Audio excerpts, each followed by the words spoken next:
Hi friends, MS వర్డ్‌లో ఉన్నటువంటి INCET ట్యాబ్‌లో ఉన్నటువంటి టెక్స్ట్ గ్రూప్‌లో ఉన్న ఆప్షన్స్ గురించి మనం ఈ క్లాస్‌లో మాట్లాడుకుంటాం. సో, ఈ క్లాస్‌లో మనం ఆ గ్రూప్‌లో ఉన్న ఆప్షన్స్ గురించి మనం మాట్లాడుకొని నెక్స్ట్ క్లాస్‌లో మనం సింబల్స్ అనే టాపిక్ కూడా మాట్లాడేసుకుంటే ఇన్సెట్ ట్యాబ్ అనేది అయిపోతుంది. సో, నేను క్లాస్ టు క్లాస్ అంటే వన్ బై వన్ ట్యాబ్ వైస్‌గా, గ్రూప్ వైస్‌గా చెప్పుకుంటూ వస్తున్నాను. మీకేమన్నా డౌట్స్ ఉంటే గనుక నాకు కామెంట్ రూపంలో తెలియచేయండి. కుదిరితే నేను వీటికి సంబంధించిన షార్ట్‌కట్ కీస్ కూడా మీకు ఒక ఫైల్ చేసి నేను మీకు సెండ్ చేయడం జరుగుతుంది. సో, మీకు ఏ డౌట్ ఉన్నా కామెంట్ రూపంలో తెలియచేయండి. నాకు ఏదైనా సజెషన్ ఇవ్వాలనుకున్నా కామెంట్ రూపంలో తెలియచేయండి. ఇప్పుడు నేను ఇక్కడ ఒక డాక్యుమెంట్ తీసుకున్నాను. ఈ డాక్యుమెంట్‌లో నాకు ఒక బాక్స్ రూపంలో టెక్స్ట్ కావాలి. ఈ యొక్క టెక్స్ట్ బాక్స్ అనే దాన్ని క్లిక్ చేసి, మీకు ఏదైతే ఏ స్టైల్ అయితే కావాలనుకుంటున్నారో మీరు ఆ స్టైల్‌ని సెలెక్ట్ చేసుకొని, మీకు ఇక్కడ డిఫరెంట్ స్టైల్స్ ఉంటాయి ఫ్రెండ్స్. వీటిలో మీకు ఏ స్టైల్ కావాలనుకుంటే ఆ స్టైల్‌ని సెలెక్ట్ చేసుకొని, జస్ట్ నేను దీన్ని క్లిక్ చేశాను. నాకు టెక్స్ట్ వచ్చేసింది ఆటోమేటిక్‌గా. ఓకే. దీంట్లోకెళ్ళి నాకు నచ్చిన టెక్స్ట్ అనేదాన్ని నేను టైప్ చేసుకుంటాను. టైప్ చేసుకొని దానికి సంబంధించి ఏమైనా డిజైన్స్ మార్చుకోవాలనుకున్నా మార్చుకోవచ్చు. మన ఇష్టం అనమాట. మొత్తం మనకు నచ్చిన విధంగా మనం తయారు చేసుకోవచ్చు. ఇదంతా ఏంటి? ఇట్లా చేస్తున్నారు గదా! ఇది ఎందుకు? దీనివల్ల ఉపయోగం ఏంటి అనంటే ఏం లేదండి. మనం సింపుల్‌గా అంతకుముందు మనం నేర్చుకున్న టాపిక్‌లో ఏంటంటే ఇక్కడ షేప్స్ అనే టాపిక్ మాట్లాడుకున్నామా? ఏదన్నా ఒక షేప్ తీసుకొని దాంట్లో టెక్స్ట్ తీసుకొని మనం టైప్ చేసుకుంటాం గదా! సో, అట్లాగే మనకి ఇక్కడ ఆటోమేటిక్‌గా డిఫాల్ట్‌గా ముందే మనం ఈజీగా యూజ్ చేసుకోవడం కోసం మనం ఇచ్చినటువంటి ఇదే టెక్స్ట్ బాక్స్. ఈ టెక్స్ట్ బాక్స్ మనతో ఉపయోగించుకొని మనకు నచ్చిన టెక్స్ట్‌ని దాంట్లో మనం టైప్ చేసి తీసుకోవడానికి ఉపయోగపడుతుంది. దీంట్లో కూడా మీకు టెక్స్ట్ టైప్ చేసుకోవడం వచ్చు కదా! షేప్‌లో గూడా. జస్ట్ మనం రైట్ క్లిక్ ఇచ్చామనంటే గనక యాడ్ టెక్స్ట్. దీంట్లో కూడా టెక్స్ట్ తీసుకోవచ్చు. మనకు కావాల్సిన విధంగా మనం ఏం చేయొచ్చు దీంట్లోకి వెళ్లి డిజైన్స్ కూడా చేసుకోవచ్చు కదా! మీ అందరూ చూసే ఉన్నారు ఆల్రెడీ.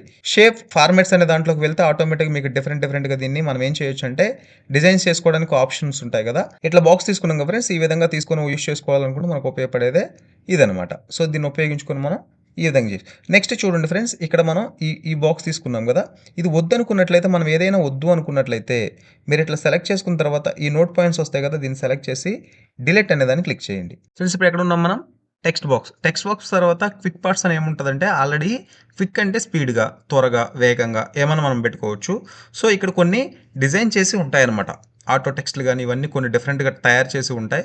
వాటిలో మనకు కావాల్సిందని మనం ఏమైనా తయారు చేసి ఇక్కడ పెట్టుకుంటే దీన్ని వెంటనే యూజ్ చేసుకోవాలనుకుంటే మనకు ఉపయోగపడేదే ఇదనమాట. క్విక్ పార్ట్స్ అంటే ఏం లేదు. ఈ టెక్స్ట్ బాక్స్ ఉంది కదా! దీన్ని క్లిక్ చేశాను ఎగ్జాంపుల్ నేను.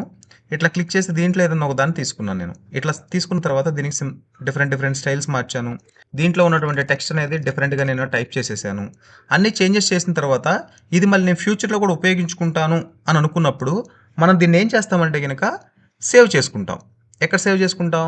క్విక్ పార్ట్స్‌లో సేవ్ చేసుకుంటాం. అలా సేవ్ చేసుకోవాలనుకుంటే కావాల్సిన దీన్ని మొత్తాన్ని మనం ఏం చేయాలంటే సెలెక్ట్ చేసుకొని ఇక్కడికి వెళ్ళేసి save selection to quick parts gallery అని పెట్టేసి జస్ట్ ఏదో ఒక నేమ్ పెట్టేసి ఓకే క్లిక్ చేయండి. అంటే మనం దీన్ని ఫ్యూచర్‌లో కూడా ఉపయోగించుకుంటాము అనే నమ్మకం ఉన్నప్పుడు మనం ఇట్లా చేసుకుంటే ఏమవుతదంటే మళ్ళీ ఇప్పుడు నేను దీన్ని ఇక్కడ తీసేస్తున్నాను. బట్ నాకు మళ్ళీ అది సేమ్ ఇప్పుడు నేను ఇందాక ఏదైతే చేశానో, ఏదైతే ఎలా అయితే టెక్స్ట్ తీసుకున్నానో అదే కావాలనుకుంటున్నాను. అప్పుడు మనం ఇక్కడ ఆల్రెడీ సేవ్ చేసుకున్నాం గదా! ఇప్పుడు. జస్ట్ ఒక క్లిక్‌తో ఆటోమేటిక్‌గా వచ్చేస్తుంది. మన టైం అనేది ఏమవుతుంది అనంటే, ఇట్లా మనం ఏమన్నా ఈ క్విక్ పార్ట్స్ గ్యాలరీలో సేవ్ చేసుకున్నట్లయితే మనకు కావాల్సినప్పుడు వెంటనే తీసుకోవడానికి మనకు ఉపయోగపడేదే ఈ క్విక్ పార్ట్స్ గ్యాలరీ. దీన్ని ఉపయోగించుకున్నాం. తర్వాత టెక్స్ట్ బాక్స్ అనేది మీకు అర్థమైంది. మనం ఇప్పుడు తీసుకున్నటువంటి టెక్స్ట్ ఏదన్నా ఉంటే ఎగ్జాంపుల్ నేను ఇక్కడ ఒక టెక్స్ట్ టైప్ చేస్తున్నాను ఫ్రెండ్స్. ఈ టెక్స్ట్‌ని మనం ఏం చేయాలనుకుంటే డిఫరెంట్ స్టైల్స్‌గా మార్చాలనుకుంటున్నాం. ఎగ్జాంపుల్ మన విలేజ్ డిజిటల్ అని టైప్ చేశాను నేను. ఇది నాకు కొంచెం డిఫరెంట్ స్టైల్స్‌లో మార్చుకోవాలనుకుంటున్నా. ఫస్ట్ నేను ఈ టెక్స్ట్‌ని ఏం చేస్తున్నానంటే సైజ్ పెంచుతున్నాను. ఇక్కడికి వెళ్ళకుండా సైజ్ పెంచడం మీ అందరికి వచ్చు కదా! ఎలా? కంట్రోల్ పట్టుకొని, షిఫ్ట్ పట్టుకొని గ్రేటర్ దాన్ నొక్కినా సైజ్ పెరుగుతది. లేదా కంట్రోల్ పట్టుకొని బ్రాకెట్ ఓపెన్ బ్రాకెట్ క్లిక్ చేసినా, క్లోజ్డ్ బ్రాకెట్ క్లిక్ చేసినా గాని సరే సైజ్ పెరుగుతది. దీన్ని క్లిక్ చేశాను. ఇక్కడికి వెళ్ళేసి నేను ఇప్పుడు ఈ వాడాట్ అనే దగ్గరికి వెళ్ళి డిఫరెంట్ స్టైల్స్ ఆల్రెడీ డిజైన్ చేసి ఉన్న వాటిని నాకు నచ్చిన దాన్ని నేను అప్లై చేసుకొని తీసుకోవచ్చు. చేంజ్ అయిపోయింది చూసారా ఫ్రెండ్స్ ఈ విధంగా? ఇలా. దీన్ని కూడా మళ్ళీ ఏమైనా మోడిఫికేషన్ చేసుకోవాలనుకుంటే చేసుకోవచ్చు. ఇవన్నీ ఆల్రెడీ మీరు మనం ఫస్ట్ స్టార్టింగ్ క్లాస్‌లో మనం మాట్లాడుకున్నప్పుడు చాలా వరకు చూసారు. ఇప్పుడు కూడా మీరు కావాలనుకుంటే డిఫరెంట్‌గా మీరు చేంజెస్ అనేవి చేసుకోవచ్చు. కనిపిస్తుందా ఫ్రెండ్స్? ఈ విధంగా. ఇది దీనికి సంబంధించి ఇన్సర్ట్ ట్యాబ్‌లో ఉన్నటువంటి ఈ వాడర్ యొక్క ఉపయోగం. లేదా ఇంకా డిఫరెంట్‌గా యాంగిల్స్ కూడా డిఫరెంట్‌గా చేయొచ్చు చూడండి. నేను చూపిస్తాను మీకు ఇప్పుడు. ఇలా వచ్చింది గదా! ఇప్పుడు దీన్ని మనం ఇంకేం చేయాలనుకుంటున్నాం అంటే టెక్స్ట్ వ్రాప్ చేయాలనుకుంటున్నాం డిఫరెంట్‌గా. దగ్గర చేయాలనుకున్నా ఇవన్నీ ఉపయోగించుకొని మనం చేయొచ్చు. దీనికి సంబంధించి కూడా ఒక స్పెషల్‌గా ఒక క్లాస్ చేస్తా. ఇది చాలా ఇంపార్టెంట్ అయినటువంటి గ్రూప్ అనమాట. అరేంజ్ గ్రూప్ అనేది చాలా ఇంపార్టెంట్. అది ఎక్కడ వస్తది అంటే లేఅవుట్ గ్రూప్‌లో వస్తుంది మనకి. కనిపిస్తుంది ఇక్కడ అరేంజ్. ఇక్కడ ఇయన్నీ మాట్లాడతాను నేను. ఏం టెన్షన్ పడాల్సిన అవసరం లేదు మనం. సో, ఇప్పుడు ఎక్కడున్నాం మనం? వాడట్ నేర్చేసుకున్నాం. వాడట్ అంటే ఇట్లా డిఫరెంట్ స్టైల్స్‌గా మనం చేయడానికి ఉపయోగపడేదే ఈ వాడట్. దీని తర్వాత నెక్స్ట్ మళ్ళీ సిగ్నేచర్ లైన్. సిగ్నేచర్ లైన్ అంటే ఏం లేదు ఫ్రెండ్స్.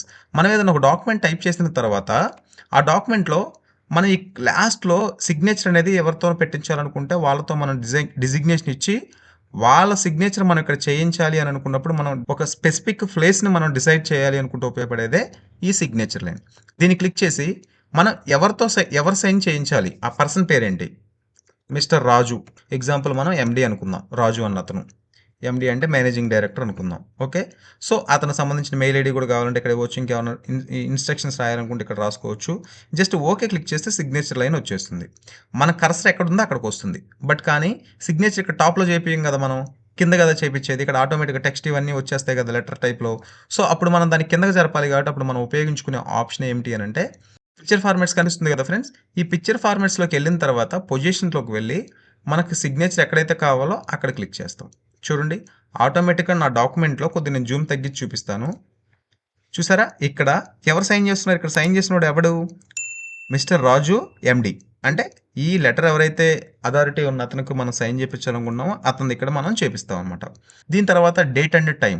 ఈ డేట్ అండ్ టైం అన్నది మనం ఏ డేట్ ప్రస్తుతానికి ప్రెజెంట్ నడుస్తున్నటువంటి డేట్ మనకు కావాలనుకుంటే ఎక్కడైనా మనం మెన్షన్ చేయాలనుకుంటే మన కర్సర్‌ని అక్కడ హైలైట్ చేసి జస్ట్ డేట్ అండ్ టైం అనేదాన్ని మనం క్లిక్ చేసి ఏ ఫార్మాట్‌లో కావాలనుకుంటున్నామో ఇక్కడ ఉన్న వాటిలలో మీకు నచ్చిన ఫార్మాట్ అనేదాన్ని సెలెక్ట్ చేసుకొని విత్ టైమ్‌తో సహా కూడా కావాలనుకుంటే సెలెక్ట్ చేసుకొని జస్ట్ ఓకే అంటే టైం వచ్చి పడిపోతుంది అక్కడ.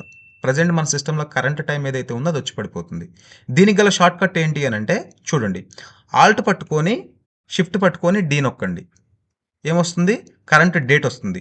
ఆల్ట్ పట్టుకొని, షిఫ్ట్ పట్టుకొని టీ నొక్కండి. ఆటోమేటిక్‌గా కరెంట్ టైం వస్తుంది. సో, ఈరోజు మనం మాట్లాడుకున్న టాపిక్‌లో ఇవన్నీ కవర్ చేసుకున్నాం. దానికి తోడు మళ్ళీ మనం ఆబ్జెక్ట్ అనే టాపిక్ మనం మాట్లాడుకుంటాం. ఆబ్జెక్ట్ అంటే ఏం లేదు ఫ్రెండ్స్. మన డాక్యుమెంట్‌లో ఉన్నటువంటి ఏవైతే ఫోటోస్ కానీ ఏదన్నా ఆబ్జెక్ట్స్ ఏమైనా ఉన్నట్లయితే వాటిని ఆబ్జెక్ట్స్ అంటారు. ఆటిని ఎలా సెలెక్ట్ చేసుకోవాలి, ఎలా తీయాలి అన్నది నేను మీకు నెక్స్ట్ ఫర్దర్ క్లాస్‌లో మీకు ఇంకా అర్థమయ్యే విధంగా చూపిస్తాను. మీకు ఈ క్లాసులన్నీ అర్థమవుతున్నాయి అనుకుంటున్నాను. నాకు సపోర్ట్ చేస్తున్నటువంటి మీ అందరికీ నా హృదయపూర్వక ధన్యవాదాలు. ఈ వీడియోను కూడా మీరు మీ ఫ్రెండ్స్‌కి కూడా షేర్ చేయండి. వాళ్ళు కూడా నేర్చుకోవడానికి అవుతుంది. అదేవిధంగా మీరు లైక్ చేయడం ద్వారా మన వీడియో కొంతమందికి ఇంకెవరైతే ఉన్నారో కొత్త వాళ్ళకి రీచ్ వెళ్ళడానికి అవకాశం ఉంది.